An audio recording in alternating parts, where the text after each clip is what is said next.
Welcome to the Morning Meditation Podcast with your host, Missionary Joe Consford. Welcome back to the Morning Meditation with me, your host, Joe Consford. And today, we're diving into one of the most intense and detailed chapters in all of Scripture, Daniel chapter 11. This chapter reads like history written in advance, filled with kings, wars, betrayals, and the rise of a tyrant who thought he could stand against God. But tucked inside this chapter is a verse that blazes like fire. The people that do know their God shall be strong and do exploits. We're going to read Daniel chapter 11 together. Then I'm going to tell you a story of ordinary men who refused to bow, who rose up with faith, and who changed history. Daniel chapter 11. Also I, in the first year of Darius the Mede, even I stood to confirm and to strengthen him. And now will I show thee the truth. Behold, there shall stand up yet 3 kings in Persia, and the 4th shall be far richer than they all. By his strength, through his riches, he shall stir up all against the realm of Grecia. And a mighty king shall stand up, that shall rule with great dominion, and do according to his will. And when he shall stand up, his kingdom shall be broken, and shall be divided toward the 4 winds of heaven. It shall not go to his posterity, nor according to his dominion which he ruled. For his kingdom shall be plucked up, even for others beside those. And the king of the south shall be strong, and one of his princes, and he shall be strong above him, and have dominion. His dominion shall be a great dominion. And in the end of years they shall join themselves together. For the king's daughter of the south shall come to the king of the north to make an agreement. But she shall not retain the power of the arm, neither shall he stand, nor his arm. She shall be given up, and they that brought her, and he that begat her, and he that strengthened her in these times. But out of a branch of her roots shall one stand up in his estate, which shall come with an army, and shall enter into the fortress of the king of the north, and shall deal against them, and shall prevail, and shall also carry captives into Egypt their gods, with their princes, and with their precious vessels of silver and of gold, and he shall continue more years than the king of the north. So the king of the south shall come into his kingdom, and shall return into his own land. But his sons shall be stirred up, and shall assemble a multitude of great forces. One shall certainly come and overflow and pass through. Then shall he return and be stirred up even to his fortress. And the king of the south shall be moved with choler, and shall come forth and fight with him, even with the king of the north. He shall set forth a great multitude, but the multitude shall be given into his hand. When he hath taken away the multitude, his heart shall be lifted up. He shall cast down many 10,000s, but he shall not be strengthened by it. For the king of the north shall return, and shall set forth a multitude greater than the former. He shall certainly come after certain years with a great army and with much riches. And in those times there shall many stand up against the king of the south. Also the robbers of thy people shall exalt themselves to establish the vision, but they shall fall. So the king of the north shall come and cast up a mount, and take the most fenced cities. The arms of the south shall not withstand, neither his chosen people, neither shall there be any strength to withstand. But he that cometh against him shall do according to his own will, and none shall stand before him.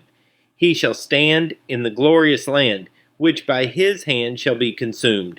He shall also set his face to enter with the strength of his whole kingdom, and upright ones with him. Thus shall he do. He shall give him the daughter of women, corrupting her. but she shall not stand on his side, neither be for him. After this shall he turn his face unto the isles, and shall take many.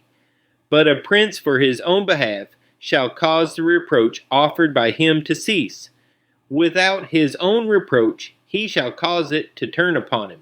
Then he shall turn his face toward the fort of his own land, but he shall stumble and fall, and not be found. Then shall stand up in his estate a raiser of taxes in the glory of the kingdom. But within few days he shall be destroyed, neither in anger nor in battle. And in his estate shall stand up a vile person, to whom they shall not give the honor of the kingdom. He shall come in peaceably, and obtain the kingdom by flatteries. With the arms of a flood shall they be overflown from before him, and shall be broken. Yea, also the prince of the covenant. And after the league made with him, he shall work deceitfully. He shall come up, and shall become strong with a small people. He shall enter peaceably even upon the fattest places of the province. He shall do that which his fathers have not done, nor his fathers' fathers. He shall scatter among them the prey, and spoil, and riches. Yea, he shall forecast his devices against the strongholds, even for a time. He shall stir up his power and his courage against the king of the south with a great army. The king of the south shall be stirred up to battle with a very great and mighty army. But he shall not stand, for they shall forecast devices against him. Yea, they that feed of the portion of his meat shall destroy him, and his army shall overflow. Many shall fall down, slain. And both these kings' hearts shall be to do mischief. They shall speak lies at one table, but it shall not prosper. For yet the end shall be at the time appointed. Then shall he return into his land with great riches. His heart shall be against the holy covenant. He shall do exploits and return to his own land. At the time appointed he shall return and come toward the south. But it shall not be as the former or as the latter. For the ships of Chittim shall come against him. Therefore he shall be grieved and return, and have indignation against the holy covenant. So shall he do.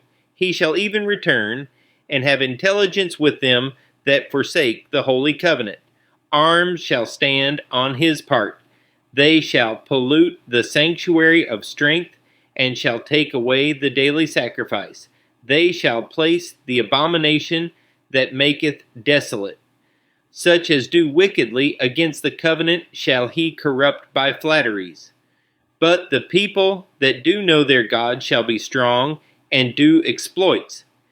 They that understand among the people shall instruct many, yet they shall fall by the sword, and by flame, by captivity, and by spoil many days. Now when they shall fall, they shall be holpen with a little help, but many shall cleave to them with flatteries. Some of them of understanding shall fall, to try them, and to purge, and to make them white, even to the time of the end, because it is yet for a time appointed. And the king shall do according to his will.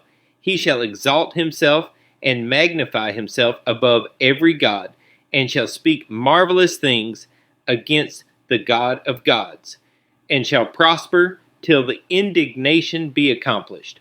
For that is determined shall be done. Neither shall he regard the God of his fathers, nor the desire of women, nor regard any god. He shall magnify himself above all. But in his estate shall he honor the God of forces. A God whom his fathers knew not shall he honor with gold and silver, and with precious stones and pleasant things. Thus shall he do in the most strongholds with a strange God, whom he shall acknowledge and increase with glory. He shall cause them to rule over many, and shall divide the land for gain. At the time of the end shall the king of the south push at him. The king of the north shall come against him like a whirlwind, with chariots, and with horsemen, and with many ships. He shall enter into the countries, and shall overflow, and pass over. He shall enter also into the glorious land, and many countries shall be overthrown. But these shall escape out of his hand, even Edom and Moab, and the chief of the children of Ammon. He shall stretch forth his hand also upon the countries, and the land of Egypt shall not escape. But he shall have power over the treasures of gold and of silver, and over all the precious things of Egypt. The Libyans and the Ethiopians shall be at his steps. But tidings out of the east and out of the north shall trouble him. Therefore he shall go forth with great fury to destroy, and utterly to make away many. He shall plant the tabernacles of his palace between the seas in the glorious holy mountain. Yet he shall come to his end, and none shall help him. The sun was dipping low behind the hills of Judea, painting the sky in streaks of red and gold. Smoke curled upwards from the Temple Mount, but it was not the sweet smoke of sacrifice. It was the acrid stench of desecration. The altar of God, once the pride of Israel, had been polluted by Antiochus Epiphanes, the arrogant Syrian king who called himself God manifest. Most of the people were silent. Some even bent the knee, pretending obedience to save their lives. But not everyone. In hidden homes and in secret caves, whispers spread. The people that do know their God shall be strong and do exploits. One such whisperer reached the ear of Matthias, an old priest from the small town of Modin. When the king's officers demanded that he sacrifice to false gods, the people gathered nervously. A hush fell over the crowd as one man stepped forward to obey. Matthias' wrinkled hands tightened on his sword, and in one swift moment he struck that man down. With fire in his eyes he cried out, "Whoever is zealous for the law and maintaineth the covenant, let him follow me." And they did. His 5 sons, known as the Maccabees, took up the fight. Farmers left their plows, shepherds left their flocks, shopkeepers closed their stalls. The hills of Judea filled with men who knew their God, men willing to fight, not for wealth or glory, but for the honor of the Almighty. The battles were fierce, against all odds. The ragged band of faithful believers defeated the well-armed Syrian armies again and again. They fought in mountain passes, vineyards, and in narrow village streets. Ordinary men, strengthened by extraordinary faith. Then came the day they retook Jerusalem. As the Maccabees entered the desecrated temple, silence fell. The place stank of swine flesh. Golden lampstand was gone, stolen by thieves. But they had not come to mourn, they had come to restore. With tears of determination, they cleansed the altar, rebuilt the vessels, and relit the menorah. The light of God's covenant shone again in his house. A testimony that though kings may rage, the people that do know their God shall be strong and do exploits. And history remembers it still. The festival of Hanukkah, the festival of lights, marks the moment when the faithful refused to bow and God honored courage. Daniel's prophecy wasn't just about ancient wars and forgotten kings. It was about faith. When Antiochus tried to blot out God's people, it wasn't the mighty armies or the clever politicians who turned the tide. It was the ones who knew their God. They weren't perfect. They weren't powerful. but they were faithful, and that was enough. Friend, you may feel small. Maybe you feel surrounded. But Daniel reminds us, when you know your God, you will be strong and you will do exploits. What a chapter to meditate on today, and what a story. But we're not done. Tomorrow we begin a brand new journey, turning to the very first chapter of the New Testament, Matthew chapter 1. You may think that it's just a long list of names, but oh, how wrong you'd be. Hidden inside that genealogy is another powerful story, one you'll never forget once you hear it. So don't miss tomorrow's episode. Until then, remember, the people that do know their God shall be strong and do exploits. Thank you for joining us for the Morning Meditation Podcast. Missionary Joe Consford invites you to join him each weekday as we meditate on God's Word. Visit our website at consfords.com.